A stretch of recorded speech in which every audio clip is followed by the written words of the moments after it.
Gupta, or we have today the topic is monetary policy. So we will discuss what is the monetary policy. Monetary policy is the process by which the monetary authority of the country, that is central bank, which governs all the economy, money supply को मतलब money supply को economy कैसे control करना है, उस process को maintain करने का price stability के लिए और achieve high economic growth, तो उसके लिए monetary policy का use किया जाता है। और monetary policy इंडिया में हम बेसिकली इंडिया में भी बात करेंगे और इंटरनेशनली monetary policy को कैसे डिवाइडेशन किया है। तो एक हमारे पास एक बेसिक सेट ऑफ डेफिनेशन है। monetary policy the process by which monetary authority of the country, generally central bank, control the supply of money in economy by control over the interest rate in order to maintain the price stability and achieve higher economic growth of the country. So we have to discuss the monetary policy. So in this internationally, basically the monetary policy is of two types: expansionary monetary policy and contractionary monetary policy. So in expansionary monetary policy, what the government do, the government lesses the down the rate of CRR or the bank rates, the rates which are governing by the central bank of the country. So the bank rates and all the rates are come down, and by the money and liquidity wraps up. That's it. The liquidity booms in the economy, and the economy revives. The money liquidity increases in the country. And in a contractionary monetary policy, what the government do, the government high up the rates of the bank rates and CRR, SLR, whatever they will, they increase the rates. And the monetary policy, so in the basically the monetary policy is two types. I told you, contractionary monetary policy and the expansionary monetary policy.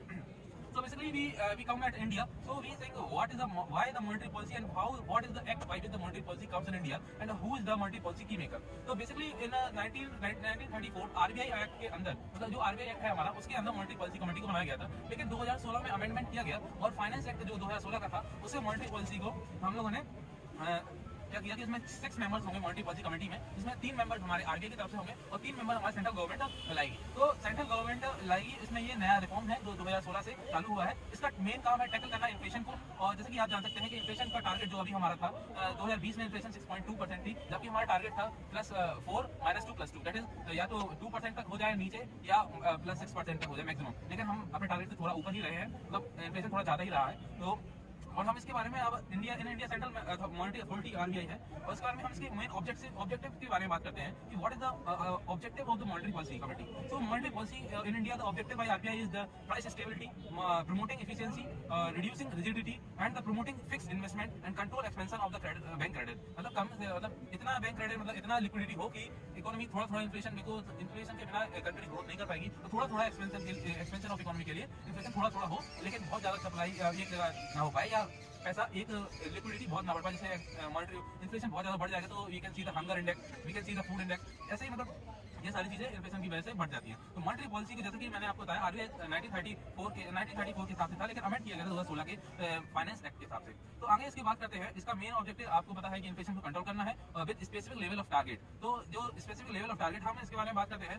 जो specific RBI को हर अब जो नए act की वजह से RBI को specific level of target दिया जाता है। The gazette of the India dated 5 अगस्त 2016 से 31 मार्च 2021 तक जो इन्फ्लेशन का टारगेट गवर्नमेंट ने दिया था वो 4% का था, जिसमें अपर साइड के लिए 6% तक हो सकता है और लोअर साइड 2% तक हो सकता है। बेसिकली मैं आपको बताना चाहता हूँ इन्फ्लेशन रेट 2020 का 6.2% था और इन्फ्लेशन रेट 2021 का 6.62% था, जो कि एक हायर है, मतलब जो एक बेंचमार्क सेट किया गया था।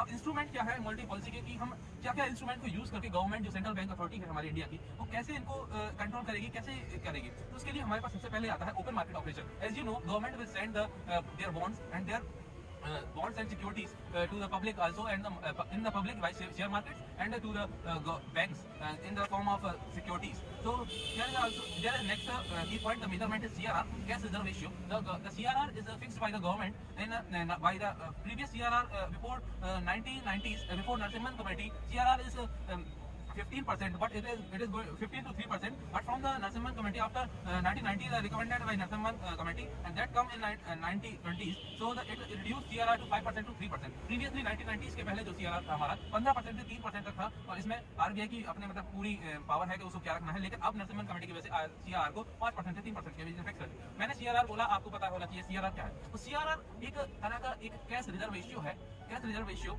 जो कि आपके बैंक को, जितने भी आपके बैंक इंडिया में सर्वाइव कर रहे हैं या जो भी बैंक आपके आरबीआई द्वारा संचालित है, तो उनको एक फिक्स अमाउंट ऑफ मनी को कैश के फॉर्म में आरबीआई के पास रिजर्व तो रखना होता है। उसको कहते हैं हम CRR। करंटली इन इंडिया में CRR 4.5% है।